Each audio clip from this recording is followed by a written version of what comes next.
जो बांग्लादेश में और विश्व भर में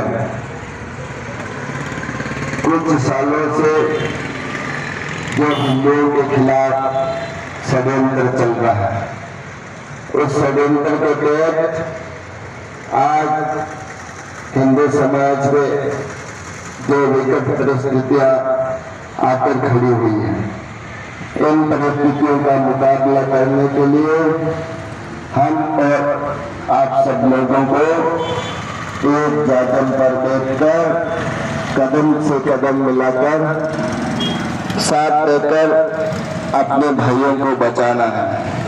और इसी आह्वान के लिए आज नागौर का सर्व हिंदू समाज भी इस ज्ञापन के माध्यम से सरकार को चेता रहा है और जागृत कर रहा है। हमको उन्हें जागृत करना है कि हमें जागना है। पहले तो साधु संत तो एक ग्राउंड में होकर इस धर्म को बढ़ाने का कार्य करते थे। अच्छे अच्छे प्रवचन है, अच्छे अच्छे शास्त्र है, उनमें लिखा अच्छी अच्छी बातें कहकर धर्म को बढ़ाने के लिए धर्म की अच्छी अच्छी बातें कहते थे। लेकिन अब हमको फ्रंट फुट में आना पड़ रहा है, क्योंकि इस धर्म में जो व्यक्ति है, जो समाज में व्यक्ति है, उनमें वो विचारों की बहुत कमी है, एकता की कमी है, गुणों की कमी है। तो उसको बढ़ाने के लिए ये जो संगोष्ठी है, ये प्रदर्शन है, इसका आयोजन यही है कि पहले तो सरकार से अनुरोध करना है कि जो बांग्लादेश में हो रहा है उसके लिए आप कोई सख्त है कदम उठाएं हिंदुओं के लिए। और ये भी, और सबसे बड़ी पहले हमें जो हमारे घर का जो वैरी है, यानी हम खुद आपस में बंट रहे हैं, हमारे खुद के धर्म के लोग हैं, धर्म के प्रति कुछ ना कुछ है, गलत शब्द है, टीका टिप्पणी करते रहते, तो वो समाज है वो खुद बिछड़ रहा है। तो इसलिए जो आतंकवाद है, जो भी विशेष समुदाय में जो भी है, उससे बचने के लिए, उससे इस धर्म को बचाने के लिए धर्म को मजबूत करना पड़ेगा। उसके भाइयों पर जो अत्याचार हो रहा है उसके लिए हम क्या रणनीति बना सकते हैं और सरकार पर भी किस प्रकार हम दबाव डालें कि एक सख्त और प्रभावी कार्य होना चाहिए। देखिए, वर्तमान में प्रजातंत्र है और प्रजातंत्र में सरकार वही करती है जो वहां की जनता चाहती है।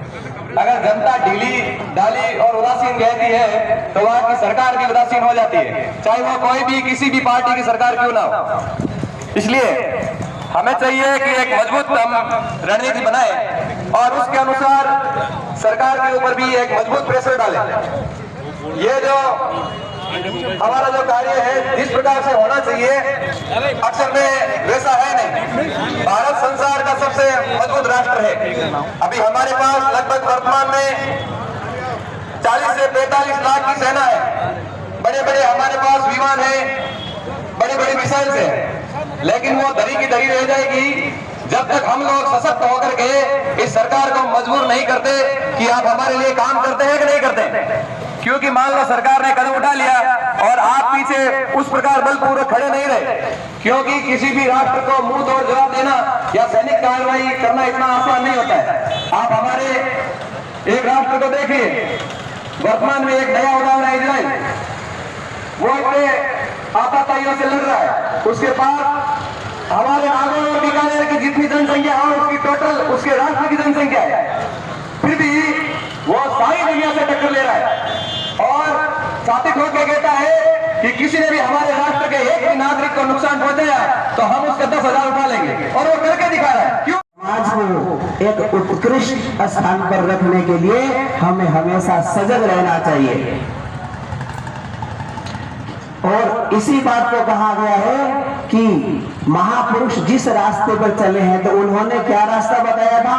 शस्त्र और शास्त्र का। महाजनों ये गता संपन्था, वास्तव में वही रास्ता सही होता है जिस पर महापुरुष चल पड़ते हैं। और महापुरुष किस रास्ते पर चले पड़े? उन्होंने सबसे पहले शास्त्र की बात कही है, दया, धर्म और अच्छी चीजें उन्होंने सिखाई। लेकिन जब कोई व्यक्ति इन बातों को नहीं माने तो शस्त्र उठा करके भी जवाब दिया जाता है। और इसका प्रत्यक्ष उदाहरण है, हमारे साधु संतों में भी एक नागा साधु होते हैं और जब कोई नहीं मानता तो वो नागा साधु आकर के सनातन धर्म की रक्षा के लिए हमेशा अपने सर कटाने को भी तैयार रहते हैं। इसीलिए मैं एक पंक्ति कहते हुए अपने वाणी को विराम देना चाहूंगा। तन समर्पित मन समर्पित और यह जीवन समर्पित, चाहता हूं मातृभूमि तुझे कुछ और भी दूं, तुझे कुछ और भी दूं।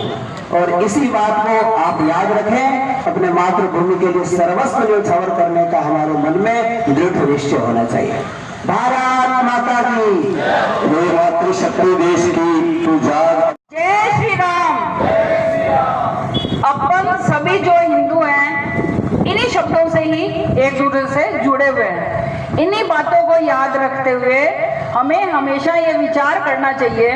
अपन थोड़ा आलस कर लेते हैं, आज ये सूचना तो सभी को थी, उसके बावजूद अपनी इतनी कम संख्या होने का कारण यही है। जैसा मैंने सोच लिया कि मैं नहीं जाऊंगी तो क्या फर्क पड़ेगा, वैसे सब ऐसा ही तो सोच लेते हैं। लेकिन बूंद बूंद से ही तो घड़ा भरता है, अपन सब जानते हैं इस बात को। तो अपने साथ वाले पर जानते हुए इन बातों का असर नहीं होता, लेकिन इसके बावजूद भी अपन निरंतर कहते रहेंगे, बताते रहेंगे तो निश्चित है कि साथ वालों को भी लगेगा कि इस बात में मैं कभी चल के तो देखें, कभी थोड़ा प्रयास करें। करते करते वो अपना पूरा समाज भी जुड़ेगा। ऐसे ही हिंदू समाज को अपन जगाएंगे, क्योंकि अपने को पता है वैसे तो वो नहीं आते हैं, लेकिन उनको उठाना तो पड़ेगा, जगाना तो पड़ेगा, क्योंकि संगठन में ही शक्ति है। संगठन अपन जब तक संगठित नहीं होगा तो कैसे कर पाएंगे। और अपन ये देख रहे हैं, आज अपन बांग्लादेश के लिए बोल रहे हैं, अपने भारत के अंदर भी सेम स्थितियां कितने स्टेट में भी है। महिलाओं के साथ ये तो एक खिलौना ही बनी हुई है, उनके ऊपर क्या हो रहा है, कैसा हो रहा है, अगल में हो रहा है, बगल में हो रहा है, लेकिन अपन कोई ध्यान ही नहीं देते इस बात के लिए। तो बड़े दुख की बात है। रही बात अपन कहते हैं सरकार ध्यान नहीं दे रही है, तो सरकार भी अपने ही बनाते हैं। अपन लोग जब निरंतर प्रयास करेंगे, अपना ये भाव रहेगा तो निश्चित है। और स्त्रियों का भी तो योगदान हर काम के अंदर 50% है, अकेले पुरुष भी कुछ नहीं कर सकते। तो अपन अपनी यहाँ माँ बहनों के लिए प्रयास करेंगे तो धीरे धीरे ये एक स्वभाव बन जाएगा सभी का। सरकार और संत अकेले कुछ नहीं कर सकते, अगर समाज का करवा उनके साथ नहीं हो तो कुछ नहीं होगा। और आज हम लोग संगठित होकर कोई भी आवाज उठाएंगे तो जरूर हमारी आवाज सरकार तक पहुंचेगी। जब पड़ोसी के ऊपर अत्याचार हो रहा है और अपन सहन कर रहे हैं, हमारा खून नहीं खोल रहा है, इसका मतलब हम बहुत शीतल हो गए हैं और हम इसके लिए तैयार नहीं हैं। ये जो चल रहा है ये आज से नहीं चल रहा। जो 526 में जन्मा, 526 में अरब की भूमि पर जन्म लेकर के केवल और केवल उस मजहब ने, आतताई दुष्ट और विदर्भी प्रवृत्तियों के लोगों ने पूरे विश्व में शांति प्रिय समाज को तोड़ने का, मरोड़ने का और उन पर अत्याचार करने का काम हमेशा किया। अभी पूर्व बता रहे थे 712 में रुद्र कुमार जी की मीर कासिम भारत की धरती पर आक्रमण करने के लिए आया था।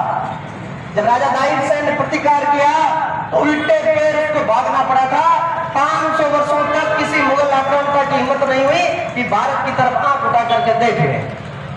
कहानी यहाँ से शुरू होती है।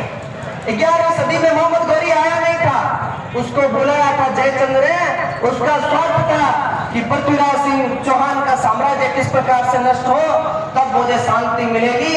इसलिए हमें उन लोगों से तो खतरा था ही, लेकिन हमारे अंदर जो जयचंद्र बैठे हैं उन लोगों से भी हमें समझने की और सीखने की आवश्यकता है।